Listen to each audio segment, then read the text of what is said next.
Aujourd'hui, je ne parle plus de chiffre d'affaires extraordinaire. Pourquoi? Parce que le terrain m'a préparé. L'expérience du terrain m'a ramené à la raison. Et on est là aujourd'hui pour vous dire la vérité. C'est vrai, on peut faire des chiffres d'affaires extraordinaires dans le domaine agricole, mais c'est pas aussi facile que ça. Pourquoi les autres sont riches? Pourtant, ils n'ont pas les minéraux. Ils ont quoi? Ils ont le mind. Ils ont le génie créateur. Et c'est de ça qu'on a besoin aujourd'hui en Afrique. Toutes les civilisations qui ont basé leur économie sur les matières premières vont échouer dans un futur proche. Mais toute civilisation qui a bâti son économie dans un business durable, qui est par exemple l'agriculture, le tourisme, l'agro-business, l'agro-industrie, c'est une économie qui est partie pour toujours. Et montre-moi une seule grande puissance qui ne soit pas une puissance agricole. Montre-moi une seule. Les États-Unis, la Russie, la France, l'Ukraine, la Chine, toutes ces grandes puissances qui savent fabriquer les bombes nucléaires, qui savent fabriquer les Tesla, les trucs, ils sont d'abord des puissances agricoles.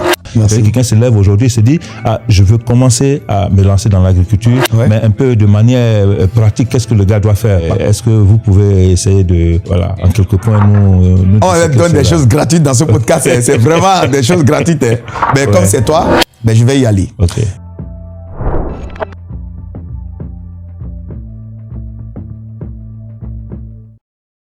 On parle de beaucoup d'argent qui dort. Beaucoup d'argent qui sont suscités par le travail des gens qui sont de la diaspora. Et cet argent, généralement, il est voué à aider des gens en Afrique, des parents, ou même de créer des investissements. Mais on a remarqué que généralement, ces investissements sont voués à l'échec. Aujourd'hui, au regard de tout ce qui se passe avec la géopolitique et tout, on se demandait justement, est-ce que l'agriculture ne serait pas une solution pour un meilleur investissement de l'argent de la diaspora?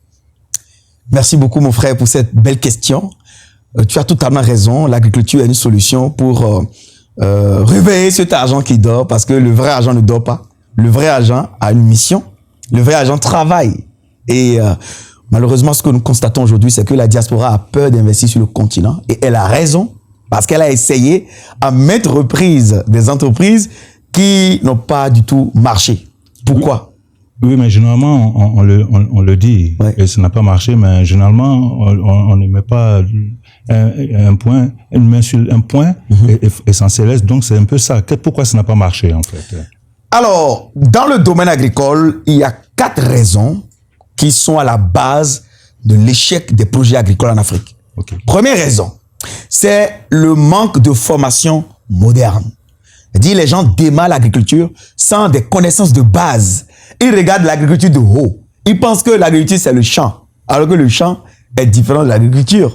Voilà. Soit tu fais de l'agriculture de contemplation, de démonstration, ou tu fais de l'agriculture pour gagner de l'argent professionnel. Deuxième raison, les gens échouent parce que ils manquent de structuration. Ils ne sont pas structurés. Ils ne sont pas organisés.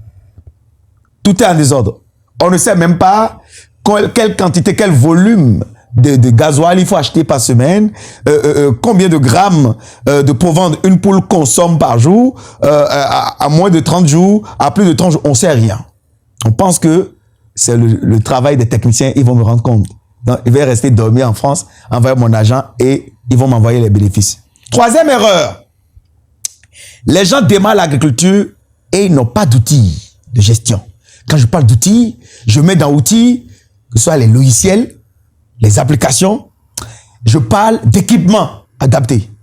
Et quatrième et dernière erreur, on va approfondir sur le Call of the Land, si tu me le permets, c'est le manque de réseau stratégique. Les gens ne sont pas en réseau. Ils ne sont pas organisés en coopérative.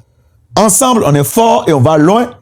Seul, on va vite, mais on s'étouffe avec le temps. Ça, c'est tout à fait clair. Ouais. Alors aujourd'hui, dans le cadre de notre émission 100% agriculture, justement, je vous reçois, je fais un peu les choses à l'envers. Je reçois M. Tadagbe Valère Wansou, qui est pour moi l'un des meilleurs influenceurs d'Afrique, parce que il est ingénieur, agronome, mais en plus, il est dans la pratique de l'agriculture et encore d'autres choses que on aura l'occasion de découvrir envie de lui, au niveau de la création des semences et aussi l'agriculture médicale. Ouais. Voilà. Alors, c'était un grand spécialiste aujourd'hui qui est suivi par plus de 2 millions de personnes sur vos différents réseaux. Merci. Et aujourd'hui, nous allons parler d'agriculture avec vous après avoir lancé le premier pan des questions. Alors, vous avez soulevé tout à l'heure 4 points. 4 points qui représentent les difficultés, justement, des gens qui veulent investir dans l'agriculture. Pour cela, nous allons commencer par une très grande conférence bientôt que vous donnez à Paris, justement, avec un certain nombre d'influenceurs aussi entrepreneurs agricoles. Quel est le but justement de cette conférence que vous donnez à Paris, conformément au sujet que nous sommes en train de débattre? Merci beaucoup, mon frère. D'abord, je tiens à corriger quelque chose. Les gens m'appellent influenceur, mais je ne me casse pas dans la catégorie des influenceurs. Non, mais on peut, non. En fait, pour moi, tu influences. Donc, tu penses que moi, j'influence? Non, mais tant mieux. Non, pour moi, tu es un influenceur, mais un influenceur agricole, mais qui connaît, en fait. Merci. C'est pas un influenceur, non. C'est parce que aujourd'hui, l'influenceur, c'est celui qui connaît sa chose, en fait. Voilà. Si tu prends un journaliste qui devient après un agriculteur qui est allé à l'école, il peut être un influenceur. Tout à fait. Donc, pour moi, vous êtes un influenceur, c'est pas du tout, non. Il faut bien le prendre parce mais que. c'est trop grand pour moi, non, mais vous êtes un influenceur. Aujourd'hui, vous ne savez pas combien de personnes vous faites ramener à l'agriculture. Moi, je suis journaliste et avant d'être paysagiste et agronome, mais c'est des choses que je suis allé à l'école pour ça. Voilà. Et vous aussi, vous êtes ingénieur. Donc, voilà. Nous, on vous suit. On vous suit parce que vous êtes des modèles. Vous pouvez envoyer les gens à aller vers. Donc, en fait, voilà. Vous rectifiez mais comprenez que pour moi, c'est ce qui est vrai. Voilà. Merci, mon frère. Alors, l'appel de la terre, le Call of the Land que nous avons initié pour le 4 avril prochain à ISEC Business School. On l'a initié pourquoi? On l'a initié parce que on reçoit beaucoup de messages, sans te mentir. Chaque année, je peux dire qu'on aborde plus de 10 000, 20 000 messages sur tous les réseaux sociaux combinés. Valais, j'ai fait le poulet, ça n'a pas marché. Valais, j'ai fait ci, qu'est-ce qu'il faut faire? Qu'est-ce qu'il faut faire? Les commentaires. Et on a vu qu'il y a un besoin réel sur le terrain. Il y a beaucoup qui se sont bernés, qui ont investi. Je connais une dame à Ouida, dans la zone historique du Bénin, qui a investi 50 000 € dans un projet de chèvres. Elle a investi dans des chèvres locales. Tu sais combien de chiffre d'affaires elle a fait? 800 €. Oui, elle s'est endettée. Et elle me contacte maintenant pour revendre la ferme à une autre personne. Alors que son problème n'était même pas un problème de moyens. C'est un problème de structuration. C'est un problème d'organisation. Et donc, nous mettons un groupe pour venir vers vous, la diaspora, pour vous donner les bonnes informations, dépourvues d'émotions, pour vous dire la vérité. La vérité. Parce que sur les réseaux sociaux, vous avez un peu de tout. Moi aussi, j'ai commencé comme ça. Quand j'ai fini l'université, en même temps, je commence pas à dire les chiffres d'affaires extraordinaires. Aujourd'hui, je ne parle plus de chiffres d'affaires extraordinaires. Pourquoi? Parce que le terrain m'a préparé. L'expérience du terrain m'a ramené à la raison. Et on est là aujourd'hui pour vous dire la vérité. C'est vrai, on peut faire des chiffres d'affaires extraordinaires dans le domaine agricole, mais c'est pas aussi facile que ça. Mieux vaut dire la vérité le matin que de le dire le soir. Parce que si quelqu'un veut se lancer dans le domaine agricole, il doit savoir les forces, les faiblesses, les opportunités et les menaces de ce secteur-là. Et donc, si ça intéresse quelqu'un d'entendre la vérité, d'entendre aussi l'expérience de ces gens de personnes, parce que vous avez dans les panélistes des agro-industriels, vous avez des gens dans la production végétale, dans la production animale, les gens qui viennent de plusieurs pays africains, plus de 10 panélistes, c'est pour entendre plusieurs sons de cloche, pour savoir désormais comment orienter son projet agricole. Et ça passe par la formation. Okay. Autrement dit, tu jettes ton argent par la fenêtre. Ok. Ouais. Donc, revenons justement à l'effet, à l'acte clé qui est la formation. Ouais. Alors, cette formation, je supposé, parce que ça, je sais que la conférence serait un succès aujourd'hui. L'agriculture, c'est ce que tout le monde recherche parce qu'avec l'intelligence artificielle, les gens sont beaucoup plus tentés d'aller vers des formations assez concrètes comme l'agriculture. Et donc, il y a beaucoup de gens qui essaient d'émerger dans ce sens. Mais concrètement, au niveau de la formation, qu'est-ce que vous prévoyez normalement? Merci. Alors, nous, on n'est pas des coachs, on n'est pas des motivateurs, on est des praticiens. Quand je parle de formation, il y a deux types de formations. Il y a des formations d'immersion qui sont des formations pratiques et il y a des formations d'initiation qui peuvent se faire à distance aujourd'hui. Quand je parle de formation pratique, ça dit que le promoteur même veut démarrer par exemple une bande de 10 000 poules pondeuses. Il serait suicidaire de démarrer une bande de 10 000 poules pondeuses sans savoir ce que ça veut dire prophylaxie, sans connaître les antibiotiques et leur nom et le dosage, sans connaître les besoins en eau, les besoins en provende, sans connaître le coût de production. Tu sais que les gens produisent aujourd'hui des poulets sans même connaître le coût de production finale, sans connaître le besoin de financement ou bien de fonds de roulement. Voilà, c'est ça. C'est ça. Et là, tu as déjà commencé ton échec par là. Ça, c'est une formation Tout à fait.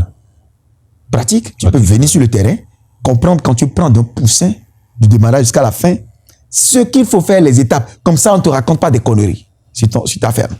Et ça, c'est intéressant si vous avez du temps. Mais si vous n'avez pas du temps, c'est pas grave. Il y a la formation d'initiation. C'est comme si on vous apprend à taper dans Word.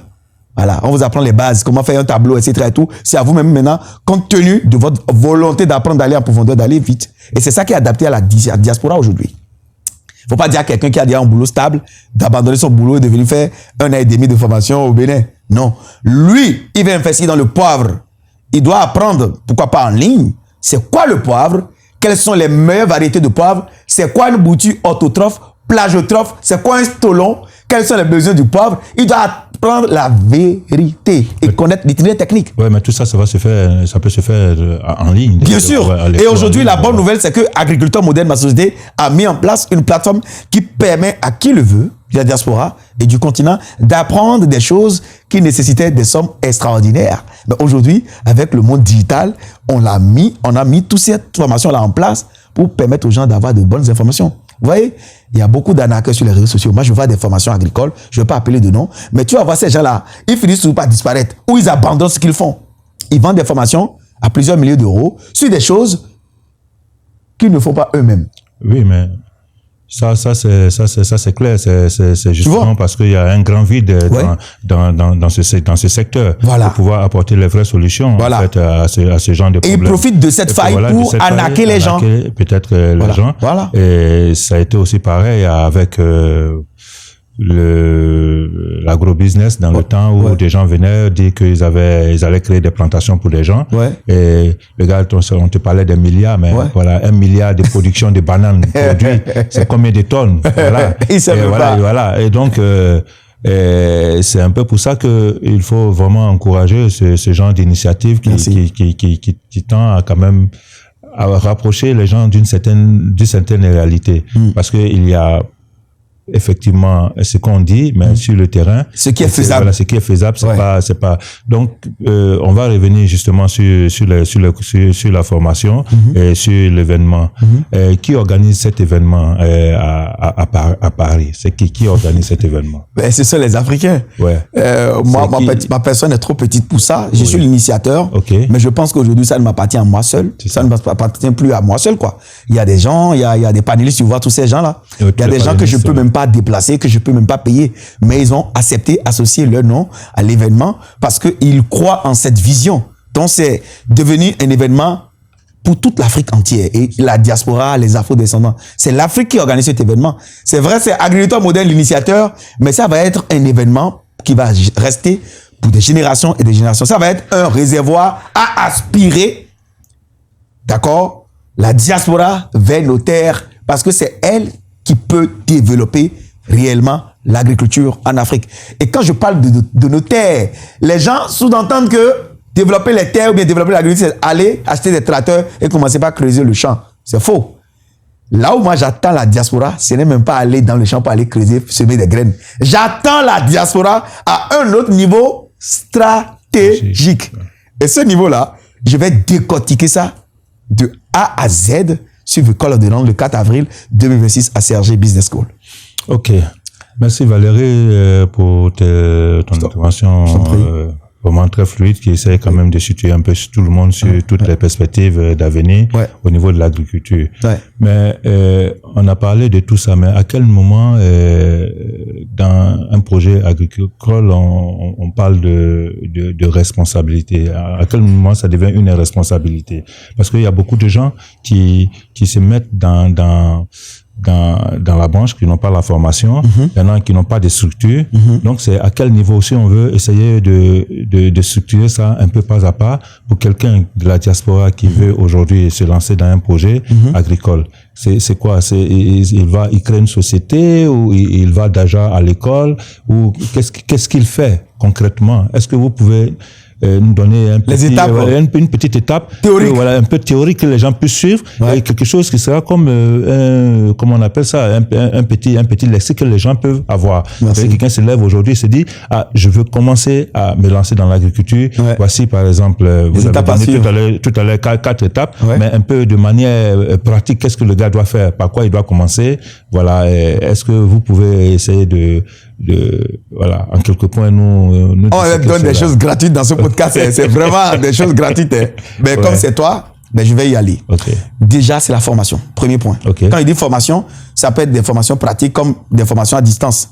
Et si on est malin, on peut se former également gratuitement sans rien payer. Avec YouTube aujourd'hui. YouTube, c'est un moteur de recherche et d'apprentissage hyper efficace. Fort. Quand je suis passionné par les poissons, je ne suis pas obligé de regarder que les vidéos du poisson en Afrique. Je peux regarder les vidéos des Chinois, des Indonésiens. Je sais que l'être humain est intelligent. Mais si tu le comprends parce qu'ils disent, regarder leur façon de faire, tu comprends, tu vois les équipements qu'ils utilisent, tu pousses ta curiosité. C'est la formation d'abord. Après la formation, tu peux acheter ou louer un terrain ou une terre. Et quand je parle d'agriculture, j'avais dit quelque chose. C'est pas forcément aller au champ pour creuser le champ. Non. Mais il faut trouver une parcelle ou louer.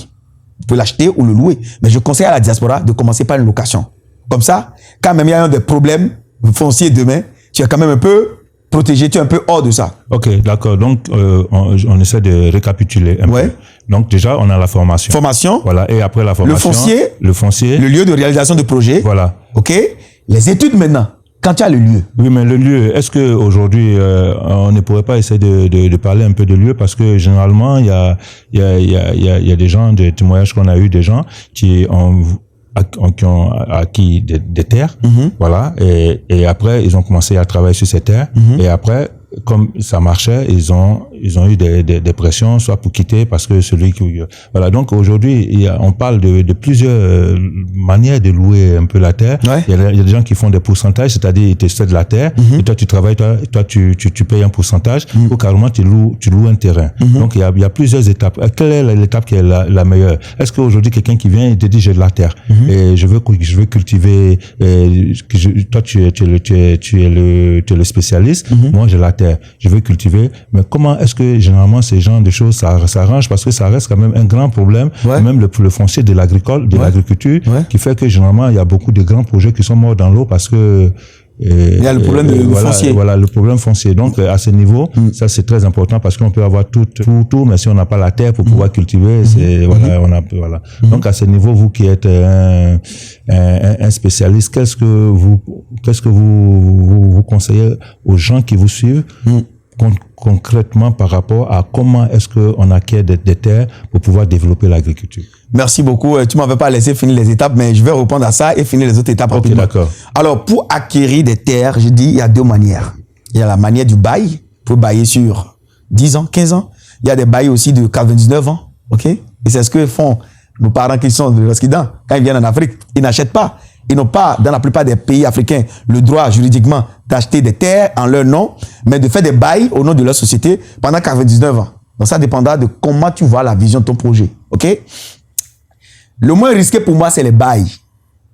Là, c'est basé sur un contrat, on a un délai, et le contrat, tu dois le faire rédiger par un juriste, et ce contrat doit te protéger.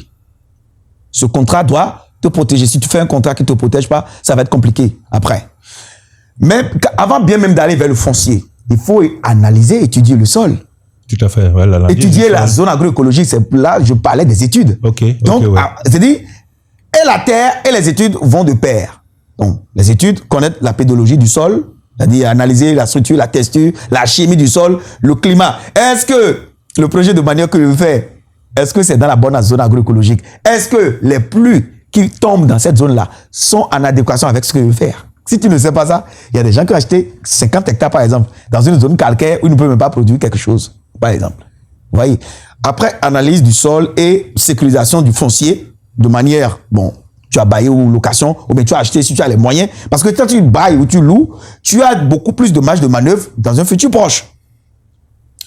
Tu vas commencer maintenant par rédiger un plan d'affaires. Tu vas rédiger le projet. Ça, c'est le concret. Comment ça se passe? Le business plan. Le business plan, dans la vraie vie. Ouais. Quand on veut lancer un projet agricole, tu rédiges le business plan. Tu rédiges le business plan maintenant. Tu vas commencer ton projet avec un échantillon. Le business plan peut te permettre à toi, le porteur de projet, d'avoir un financement auprès de ta banque ou carrément d'avoir un tableau de bord qui est basé sur quoi? Force, faiblesse, opportunité et menace. C'est ça. Tu vois un peu? Donc, quand tu finis ça, tu commences par un échantillon. Je suppose qu'après la rédaction du business plan, le coût de ton projet, c'est 100 000 euros. Mais tu vas pas prendre 100 000 euros et commencer par mettre dans un projet que tu n'as pas encore essayé. Tu commences avec 10% du projet. Tu commences avec 10 000 euros. 10 000 euros, c'est un échantillon. Et sur le terrain maintenant, tu as dit, mais comment on utilise 10 000 euros sur le terrain? Ça, c'est théorique. Ça, c'est une supposition. Ça, c'est des idées que je jette à l'eau. Il faut sécuriser la terre. Quand je dis sécuriser, c'est clôturer la terre. Okay. Il y a plusieurs manières de clôturer la terre. Si tu as les moyens, c'est les barbelés. Mais ils ne brisent pas les vents. Il y a un moyen moins cher que j'ai mis à la disposition. Le camp pêché. Le camp pêché. Des Africains. Ouais. Je fais la promotion de ces graines parce que c'est des plantes qui ont des épines qui entravent l'intrusion du bétail, des animaux sauvages et qui brisent les vents. Parce que si tu n'as pas un brise-vent sur ta ferme, tes bananiers vont tomber, tes cocotiers vont tomber, tes orangers vont tomber. Ton poulailler, la toiture va être arrachée. On est d'accord pour ça. On quitte ce côté-là. J'ai sécurisé. Il faut maîtriser l'eau. Sans l'eau, tu ne peux pas faire l'agriculture. Que ce soit la production végétale ou la production animale, tu as besoin de l'eau. Après la maîtrise de l'eau, il faut une base vie. Parce que c'est l'eau qui va permettre de construire la base vie. Et quand je parle de la base vie, c'est là où les ouvriers vont dormir, c'est là où toi tu vas dormir, c'est là où quand même on va stocker du matériel pour pouvoir travailler. Dans la base vie, il y a le dortoir du promoteur, des ouvriers, il y a les salles de formation, il y a tout plein de choses. Et comment se présente dans une caricature une ferme? C'est 6 zones. Je ne vais pas trouver 6 zones. Zone de production végétale, zone de production animale, zone de production piscicole, zone de transformation agroalimentaire, très important pour la diaspora, base vie, et 6e zone, zone de gestion des déchets de la ferme. Quand ta ferme est structurée comme ça, peu importe la superficie, mais tu tapes beaucoup moins pour tout. Parce que tu sais ce que tu fais. Tu n'avances pas au pifomètre. Voilà. Maintenant, tu finis ça, tu as zoné, tu as fait le zonage de ta ferme. Tu as commencé avec les échantillons, tu testes ce qui ne va pas, tu testes ce qui va. Et un projet agricole prend généralement 3 ans pour être stable. Donc, si tu échoues à la première année, tu abandonnes. Toi, tu n'es pas fait pour l'agriculture. Et, suivez-moi bien, si vous êtes du genre à vite abandonner à la première douleur les projets que vous avez, ne venez pas en agriculture. Parce que tu as tout fait. Tu as fait le business plan. Tu as tout mis. Mais il y a une peste porcine qui vient te décimer 4000 porcs. La dernière fois, j'ai vu un grand éleveur à Benjerville qui est l'un des plus grands éleveurs de la Côte d'Ivoire qui a perdu 4000 porcs. Même en France, on a une maladie qui touche les vaches, qui oblige les gens à battre. Donc, l'agriculture, c'est comme tout business. Il y a des difficultés, il y a des risques. Des risques. Même dans la prostitution, il y a des risques. Même dans le vol, si on te prend. Donc, il n'y a pas de métier sans difficulté. Donc, fuir la difficulté, fuir les risques, c'est accepter son sort, c'est accepter subir son sort, c'est accepter de ne pas investir. C'est un prétexte pour ne pas investir dans le domaine agricole en Afrique. Même dans l'immobilier, il y a des risques. Tu peux construire un immeuble et après l'État va déclarer la zone d'utilité publique. Qu'est-ce que toi tu peux contre l'État? Ah non. Il peut y avoir un incendie. Le bâtiment peut s'écrouler. Peu importe tout ce que tu as fait. Si la nature décide de secouer le sol, qu'est-ce que toi tu peux faire? Donc, c'est pour vous dire, la difficulté, la douleur, les risques, les échecs ne doivent pas être le guide de votre réflexion pour les projets agricoles, mais plutôt la constance sur vos objectifs. Parce que moi, je vous dis, un projet agricole, c'est 3 ans de test. Tu testes pendant 3 ans d'abord, avant d'être stable. Même quand tu démarres un projet agricole qui est rentable, avant même de rentrer dans tes frais, c'est entre 3 ans et 5 ans. Déjà, donc... il y a la durée d'amortissement. Quand tu achètes un tracteur de 10 000 euros aujourd'hui, tu vas pas la moitié à la première année. Donc, c'est comme ça un projet agricole. Et on ne peut rien faire. C'est comme ça. Mais aujourd'hui, au niveau l'agriculture moderne, justement, à côté de tout ce qu'on vient de la structure, de l'apprentissage, des études, tout ça, mais il y a tout ce qui est, je dirais, logistique pour pouvoir travailler. Parce que, parlant d'agriculture moderne aujourd'hui, on ne va pas forcément travailler si comme on travaillait nos champs avant avec les machettes, avec tout ça. Alors, aujourd'hui, on va revenir après la digitalisation de l'agriculture, mais déjà de manière mécanique. Je sais que généralement vous montrez des machines qui sont très intéressantes et très importantes pour pouvoir démarrer des plantations, parce que c'est pas aussi facile généralement de démarrer sur une zone où il y a des forêts, tout ça, donc il faut avoir le matériel adéquat. Alors à ce niveau, on n'en parle pas souvent. Voilà, comment est-ce que une petite forêt devient une terre cultivable, par exemple, et avec quoi aujourd'hui? Mais merci, c'est une très belle question. Aujourd'hui, ça dépendra de l'ampleur de votre projet. Il y a des petites machines aujourd'hui que l'on fabrique sur le continent. Moi qui vous parle à l'écran, je suis fabricant de machines agricoles. Je fabrique des mini-tracteurs. Je fabrique des extracteurs de jus dans la transformation agroalimentaire. Je fabrique tout plein de matériel. Donc aujourd'hui, il y a des machines, des mini-motoculteurs qui vous permettent, avec moins de 400 000 francs CFA, quand il y a des 400 000, c'est l'équivalent de 800 euros, 700 euros, de démarrer le défrichage de votre domaine. Il y a des sacleurs à dos motorisés qui coûtent, 300 000 francs CFA. C'est quand même un budget acceptable. Tout à fait. Il y a également des initiatives par des gouvernements conscients de certains pays africains, comme le gouvernement béninois, qui a mis en place la Sonama. C'est une société qui permet à n'importe quel Béninois de louer des tracteurs, des engins lourds qui coûtent des millions. Oui, de faire le leasing. Oui, de ce matériel-là, de disposer de ce matériel et de l'utiliser pour faire son projet agricole. Ou carrément, s'il a du cash, il achète le produit et quand il compare le prix par rapport au prix du marché, il va voir que le gouvernement a subventionné de 50%. Et on a cette facilité aujourd'hui au Bénin. Vous voyez un peu. On peut aussi mutualiser les efforts. Quand il dit mutualiser, tu es Franck, je suis Valère, lui il est Georges, on est dans la même zone agroécologique. On peut s'entendre et acheter un motoculteur ensemble. On partage les frais d'entretien ensemble au prorata de la superficie de chacun et de la difficulté de travail de chacun. Et donc, la question de la coopérative revient. Il n'y a pas de projet agricole durable aujourd'hui en Europe ou en France, là où tu vis, sans coopérative. Tu es d'accord avec moi? Les producteurs de tomates ont leur coopérative. Les éleveurs de vaches laitières ont leur coopérative. Et donc, nous, je parle de structuration, on a besoin de tout ça. Aujourd'hui, je ne demande pas à la diaspora d'aller vers la terre avec la machette là-haut, non. On peut aller à la terre avec du matériel quand même abordable, avec les Chinois aussi, ils nous aident beaucoup. On va en parler sur le Call de Land. Vous avez des matériels qui ne sont pas aussi chers.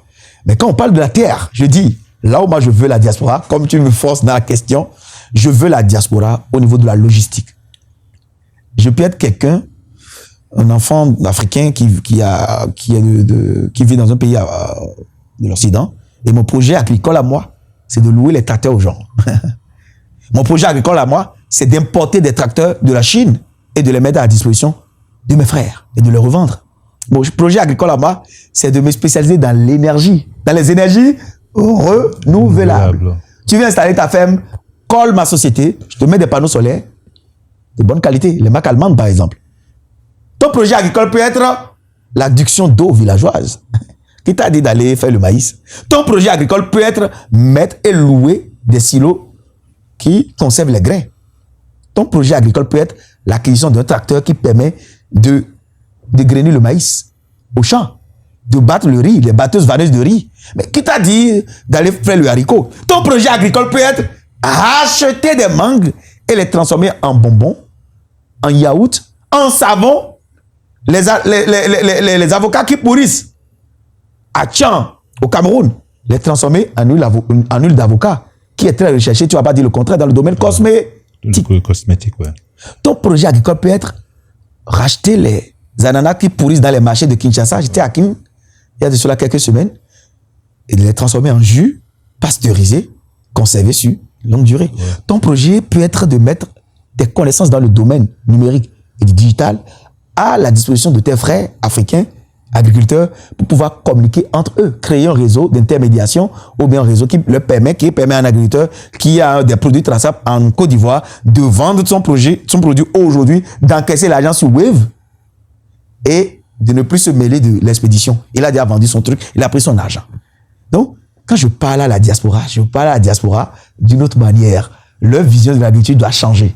Voilà. Vous n'avez pas quitté l'Europe pour venir commencer par concurrencer avec les autres, produire le riz, puisque eux, c'est pas possible. Donc, ça doit être des projets structurants, des projets rentables, des projets impactants, des projets qui créent de l'emploi. Et sans structure, sans organisation, on ne peut pas réussir là-dedans, en fait. C'est véritable une masterclass. Je t'en prie. Une masterclass. Je t'en prie. Parce que, en fait, la problématique que vous levez aujourd'hui va peut-être permettre aux gens de la diaspora d'ouvrir un peu les esprits. Voilà, l'esprit est fermé. Voilà, parce que c'est vrai, un projet agricole, c'est pas forcément de venir avoir des champs. Non. Voilà. Le projet agricole, ça peut être dans la transformation, ça peut être dans le digital, ça peut être, voilà, quelque chose comme ça. Moi, je pense que c'est un peu quelque chose comme ça que les gens ont envie d'attendre. Tu vois? Parce que ça peut forcément permettre aux gens de lever le pied. L'achat et la revente de l'ananas du Bénin, par exemple, en France. En Belgique. Voilà. Ah là, c'est des choses. C'est un projet agricole, mais cela ne veut pas dire que le monsieur, il est dans son champ. Ouais. Voilà. Et donc ça, je pense que c'est quelque chose qui est très intéressant. Mais au niveau de la diaspora africaine, est-ce que vous pensez que les Africains disposent d'assez de réseaux, d'assez de possibilités de se mettre en réseau pour pouvoir développer tout ça? Parce que si chacun vient avec sa compte-part de son expertise, normalement, ça devrait pouvoir faire avancer les choses. Mais est-ce que ce sont des choses qui sont aujourd'hui, est-ce que c'est des choses qui marchent aujourd'hui avec les Africains, comme ça marche par exemple avec les Chinois, ou bien comme ça marche avec les Indiens qui sont dans les boutiques? Est-ce que vous pensez qu'aujourd'hui, l'Africain est capable de faire ça? Ouais, parce que le problème de l'agriculture, on en parle tous les jours, le potentiel, tout ce qu'il y a, mais si ça ne bouge pas, il doit sûrement avoir quelque chose. Et cette chose-là, vous qui êtes un spécialiste et un homme averti, je sais pas, peut-être que ça découle des choses un peu mystiques, parce que on a vu que oui, mais je sais pas souvent, mais pourquoi est-ce que ça ne marche pas? Bon, d'abord, c'est la mentalité, hein. D'abord, quand plusieurs Africains se mettent ensemble, il y a toujours quelqu'un au milieu, comment il va faire pour dribbler tout le monde? C'est-à-dire, lui, il est là pour écouter les idées des gens, et après, il va créer sa chose à part. Donc, mais aujourd'hui, Dieu merci, les mentalités sont en train de changer. Et c'est pour ça que nous organisons ce genre de choses, pour permettre aux frères de se mettre ensemble, de travailler ensemble, d'apprendre que l'autre, en venant sur Call of the Land, par exemple, il est très bon dans le domaine de la programmation. On peut développer des applications, des logiciels qu'on peut revendre aux agriculteurs pour leur dire tel jour il va pleuvoir, tel jour il a soleil, tel jour, Donc, c'est des choses comme ça, on peut faire ensemble. Je pense qu'aujourd'hui, il ne faut pas voir le rouge partout, non. Je pense aujourd'hui à un continent africain qui a de l'avenir, à une jeunesse africaine qui peut se mettre ensemble pour l'avenir du continent. Et aujourd'hui, les gens commencent pas à ouvrir, les gens commencent pas à se développer le mind, parce qu'ils découvrent aujourd'hui que notre économie est prise en étau par des étrangers. Les domaines stratégiques sont détenus par les étrangers. Et même la terre qui nous nourrit, les gens nous nourrissent, ils nous vendent de l'énergie, ils nous vendent tout. Donc, les mentalités sont en train de changer. Donc, je pense que moi, je suis optimiste, je ne suis pas pessimiste. Je pense que les agriculteurs et les Africains peuvent travailler ensemble. Et il en va de notre intérêt, de notre suivi. Autrement dit, on disparaît, quoi. Alors, aujourd'hui, on va parler de la participation déjà à cette conférence pour revenir là-dessus. Comment fait-on pour participer à cette conférence? Parce que avec ce que vous êtes en train de dire, c'est clair que les gens seront beaucoup plus curieux à venir entendre un peu les différents conseils que vous donnez. Alors donc, quels seront comment participer à cette conférence à Paris? Ben, merci beaucoup. Et comment trouver comment est-ce qu'on s'organise pour participer et avoir un résultat, en fait? Très bien. Déjà, c'est en venant déjà sur le Call of the Land, parce que quand tu ne viens pas, tu ne sauras jamais. On fait pas l'agriculture à distance pour venir sur le terrain. On peut venir aujourd'hui grâce à l'outil informatique, aujourd'hui à l'internet qui se développe. Tu peux le suivre en streaming. Tu peux participer avec Call of the Land en streaming avec un pass de 100 € sur le site www.thecallofthelandafrica.com. Vous allez sur le site, on a notre site à part de la billetterie, tu cliques sur payer, prendre un billet ou bien aller vers la billetterie et ça t'amène sur la billetterie Wiz Event. Voilà. Ça, c'est une manière classique pour participer avec Call of the Land. Il y a plusieurs tarifs. Hein. Il y a le streaming qui est à 100 €. Il y a le tarif VIP qui est 200 €. 200 €, ça te donne droit à quoi? Tu assistes à l'événement en plénière et tu assistes à la soirée de résultats de business, soirée dîner d'affaires. Okay. Voilà, tout inclus. Maintenant, il y a un autre pass qui est, cette fois-ci, VIP. Mais il va t'étonner, il y a des gens qui ont pris VIP aussi.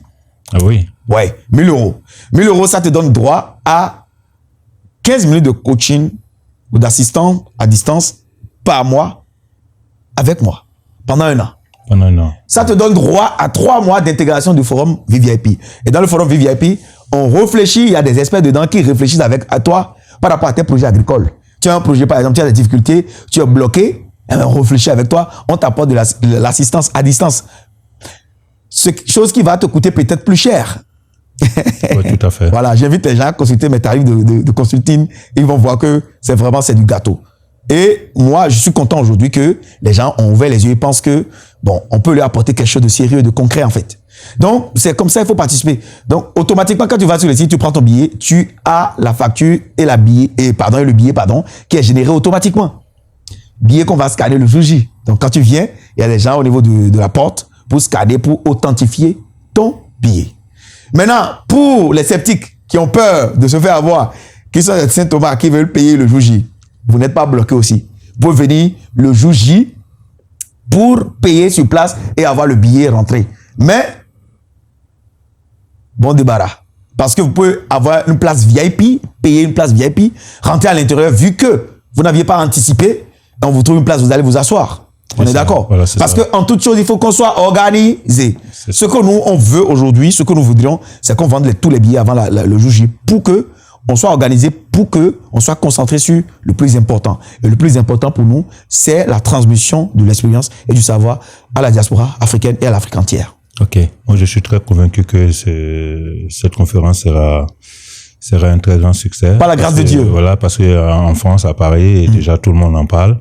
Et dans le milieu de jeunes entrepreneurs qui s'intéressent vraiment à l'agriculture. Donc, à ce niveau, j'ai pas de problème.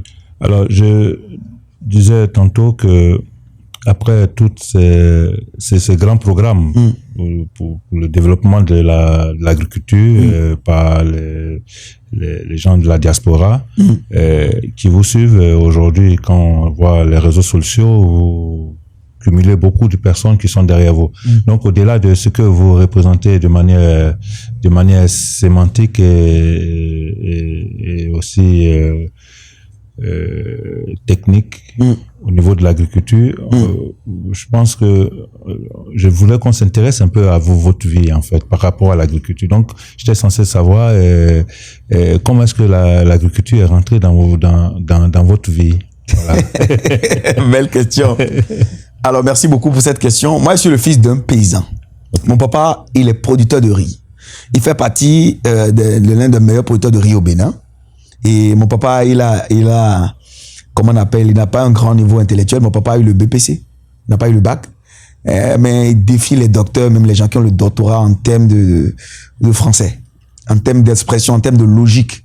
Mon papa, dans sa jeunesse, a fait un lycée agricole, un lycée de formation technique dans le domaine agricole. Et il a installé, dans les années 1994, une palmeraie à Sakété. Il a commencé par là et après, il a développé beaucoup d'autres projets. Mon papa, il a eu beaucoup de femmes. Et dans le village, quand même à l'époque, il faisait partie des plus fructueux. Tu vois un peu. Donc, il a quand même un train de vie qui n'a rien à envier à quelqu'un qui vit à Cotonou. Ouais, je comprends. Et donc, moi, j'ai toujours vu mon père, il me donne de l'argent. Bon, quand j'ai besoin des choses, il m'a mis dans des écoles. La preuve, j'ai fait l'école d'horticulture et d'aménagement. Après, j'ai fait l'école de gestion de production végétale et semencière. C'est des écoles d'enfants de riches. Donc, tu n'intègres pas ces écoles sans les moyens, en fait. Soit tu es boursier, tu as travaillé au bac, tu as eu une bonne moyenne, soit tu es là par sponsoring. Tu vois, malgré ça, il y avait des difficultés. C'est pas que mon papa était riche, mais quand même, il m'avait dit, mais Valère, tu n'as que droit à la contribution scolaire, qui est de 400 000 francs par an pour la licence, et de 600 000 francs par an pour le master. Donc, c'est comme ça que j'ai commencé. Hein. Et donc, depuis mon enfance, j'ai toujours été au champ. Faire des travaux pratiques. Si je vais montrer mon tibia le jour J, là, les gens de Paris, là, je vais vous montrer mon tibia. Je vais porter veste, costume cher, mais après, je vais enlever mon pantalon, là, je vais enlever, vous allez voir mon tibia. C'est marqué par des cicatrices. Et ces cicatrices-là, c'est les blessures de roues, de machettes, d'herbes tranchantes, d'arbres, etc. et tout.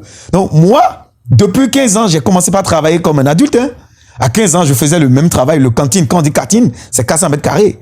Et quand tu sacles 400 mètres carrés au village, c'est pour avoir 350 francs CFA. Tu vas sacler tout un carré pour avoir 350 francs CFA. Donc, j'ai fait les petits jobs, j'ai fait le manawa, j'ai fait tout plein de choses quand j'étais au village. Je grimpais les palmiers à huile, je faisais des récoltes. On me payait 100 francs CFA. Alors, moi, je ne voulais pas, en réalité, faire l'agriculture. Quand j'ai eu le bac, j'ai dit à mon papa qu'il veut faire l'informatique de gestion. Donc, mon papa a dit niet parce que depuis le BPC, j'avais eu droit à un Toshiba, un PC Toshiba. Donc, j'apprenais à coder en langage C++. Donc, je regardais les tutoriels. Il n'y avait pas YouTube, hein. C'était Facebook. Il n'y avait pas ChatGPT, il n'y avait rien. Moi, je te parlais des années 2010, 2009. Et donc, j'ai été passionné par tout ce qui est numérique, tout ce qui est digital. Donc, je regardais les tutoriels des Blancs à l'époque. Quand on parlait des trucs, quand tu vas sur Facebook, c'est pas aujourd'hui, tu vois tout plein de vidéos, tout plein de photos. Tu tapes agriculture en Afrique ou bien jardinage en Afrique. Il n'y a rien. Il y a rien. Je te dis que c'est vide. C'est peut-être un truc du gouvernement burkinabé, tu vas voir, un truc du gouvernement nigérien avec des images qui sont floues que tu vas voir en réalité. Ou des PDF, fiches techniques des institutions comme, je sais pas, l'ITA, comme l'OMS, des trucs comme ça, le CIRAD, etc. et tout. Donc, il n'y a pas de vidéo, alors que les Africains apprennent beaucoup plus, les gens apprennent beaucoup plus par le visuel, le parler, que par lire dans un livre. Donc, j'ai commencé par créer des contenus comme ça. Accidentellement, je suis un bosseur, je suis un fonceur, et je toquais à des maisons parce que quand j'ai eu mon diplôme de paysagiste en 2000, je crois en 2016, j'ai pas voulu me reposer. Tu t'imagines, je quitte Kétou. Kétou, c'est à 4 heures de route de Cotonou, le village où j'ai été formé dans le domaine de l'aménagement paysager. Je quittais Kétou avec le moto cassé, sans sécurité, je roulais jusqu'à venir à Cotonou. Et je décide, Valère, je vais toquer à 100 belles maisons de Cotonou, dans la zone de l'aéroport. Et toi, tu sais, dans la zone de l'aéroport, oui, c'est des gens qui ont les moyens, qui peuvent être là. Donc, quand je toquais à 100 maisons, on peut me jeter l'eau sale, on peut me traiter de braqueur, de voyou, etc. Mais j'ai 10 sur les 100 qui acceptent de m'écouter. Et sur les 10, j'ai immédiatement 2 personnes qui sont prêtes à m'essayer. Et je te disais, à l'époque, on me donnait 10 000 francs par mois pour payer le logement dans lequel je vivais comme étudiant, pour payer à manger, pour payer les photocopies. Est-ce que tu vois un peu? Au même moment, j'ai des collègues à qui les parents versent 45 000 francs CFA pour vivre pendant 2 semaines, en plus des vivres qui font 45 000. C'est-à-dire que le gars, il a 90 000 francs de ration chaque 2 semaines. Au même moment que moi, j'ai 10 000 francs par mois. Imagine ça, j'ai 2 500 par semaine. Est-ce que c'est vivable? Pas possible. Non. Donc, j'avais pas le choix. Et c'est ça qui m'a sauvé la vie, en fait. Cette combativité, cette manière d'aller de l'avant. Et donc, je toquais des maisons. Allez, qu'est-ce que vous pouvez faire? Tu tombes sur un aladji. Oui, mais j'ai des herbes dans ma maison, tu peux enlever les herbes. Tu enlèves, le gars, il te donne 15 000 francs CFA. Ça fait la ration de combien de mois? 1 mois et demi. C'est ça. Ah oui. Et dans la journée, je peux faire 2 fois. Je peux faire 3 fois. Je peux tomber sur des personnes qui sont des personnes qui ont le cœur, qui peuvent te donner facilement 100 000 francs CFA, mon frère.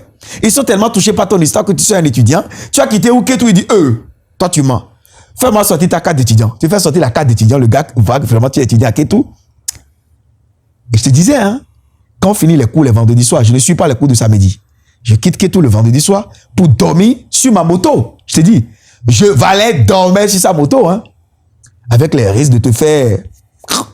alors que tes parents étaient très riches. Très riches pour le village, mais pas trop riches pour payer payer le soin de plusieurs enfants au même moment. Parce qu'on papa a plus de 3 femmes. Tu vois? Et tous ces enfants-là vont à l'école. Ah oui. Donc, je suis encore l'aîné. Et donc, c'est ça qui m'a amené, moi, à tirer mes frères. Parce que moi, je ne peux pas vivre dans cette condition. C'est vrai, mon papa est riche pour le village. Mais pour la vraie école, dans la vraie vie, il n'est pas riche pour ça. Tu vois un peu? Voilà, il est riche pour prendre beaucoup de femmes, pour avoir des enfants, pour les nourrir. On n'avait pas faim. Mais pour payer les choses, c'est compliqué. Est-ce que c'est ce qui t'a poussé à à être dans la quête de la structuration, parce que c'est tout vous, ça. Ouais, toujours en train de vouloir structurer. Est-ce que c'est votre enfance, l'espérance que vous avez vécue qui vous amène à cela? Non, mais c'est la diaspora. Parce que quand j'ai commencé à être connu sur les réseaux, je n'avais pas encore pris conscience de mon importance, en fait, de mon image. Quand je te parle jusqu'en 2019, je ne savais pas qui j'étais. Et donc, il y a plusieurs personnes qui quittaient, je sais pas, le Maroc, la France, les États-Unis, venaient à ma rencontre. Ah oui, mais Valère, tu peux faire des choses comme ça. Ah oui, mais donc je dois tout ça à cette diaspora aujourd'hui. C'est pour ça que j'ai organisé cet événement pour elle. Tu vois? Donc, c'est des gens, non, Valère, tu dois plus parler comme ça sur Internet. Non, tu dois t'habiller comme ça. Non, est-ce que tu as un IFU? Est-ce que tu as un registre de commerce? Est-ce que tu fais, donc, c'est des choses comme ça qui m'ont fabriqué moi aujourd'hui, l'homme qui suis devant toi, là, c'est la diaspora. Parce qu'il y a une manière de faire, une rigueur de faire qui m'a façonné et qui m'a fabriqué. Et cette rigueur de faire de la diaspora, de l'Occident, imbriquée à moi ma rigueur de faire du village, on donnait l'hybride qui est Tanagwe, quoi. Ouais, mais c'est pas quand même tout le temps que des gens aujourd'hui qu'on a envie d'aider et on s'est inspiré de cela révèle quand même de votre humilité dont je parle quand même tous les jours, mais en même temps je comprends que vous êtes quelqu'un de très intelligent qui comprend déjà l'opportunité, et c'est un peu pour cela que effectivement chers frères de la diaspora, je vous invite vraiment à venir à cette conférence pour découvrir Valère, qui est un monsieur qui est bien. Et qui mérite d'être écouté pour vraiment le développement de l'agriculture en Afrique. Merci mon frère.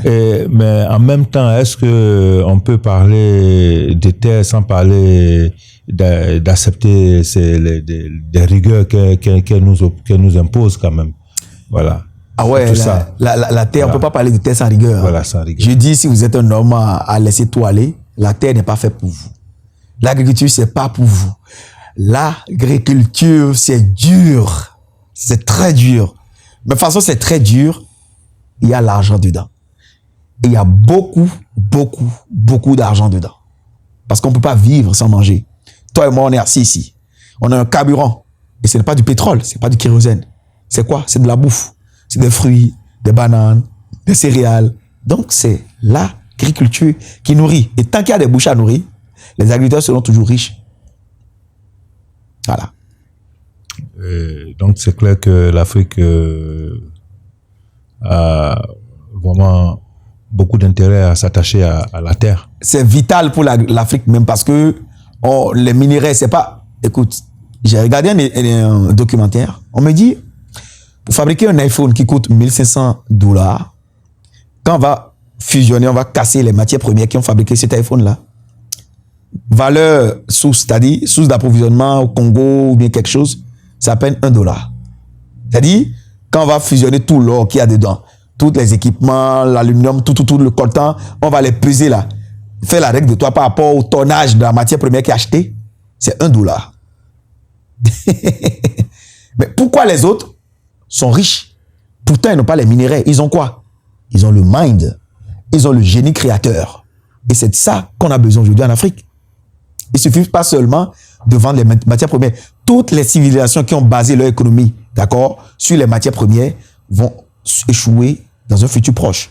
Mais toute civilisation qui a bâti son économie dans un business durable, qui est par exemple l'agriculture, le tourisme, l'agro-business, l'agro-industrie, c'est une économie qui est partie pour toujours. Et montre-moi une seule grande puissance qui ne soit pas une puissance agricole.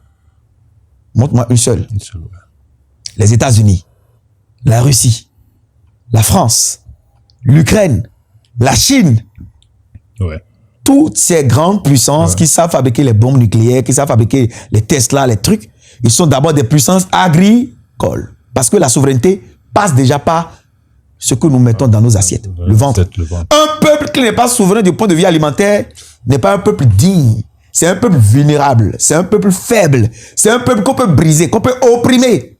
Voilà. C'est un peuple mendiant. On peut donc confirmer que l'agriculture est rentable. Très rentable. Très rentable. Oui. Voilà. Très rentable et très, très réel aussi. Et il en va de notre avenir et de notre souveraineté de faire de l'agriculture. Ce n'est même plus un choix aujourd'hui. Elle s'impose à qui veut l'entendre. L'agriculture fait partie intégrante de notre souveraineté, de notre autodétermination. Donc quand les gens viennent bavarder sur les réseaux sociaux, qu'on veut notre indépendance, on veut notre souveraineté, il faut d'abord avoir la souveraineté alimentaire.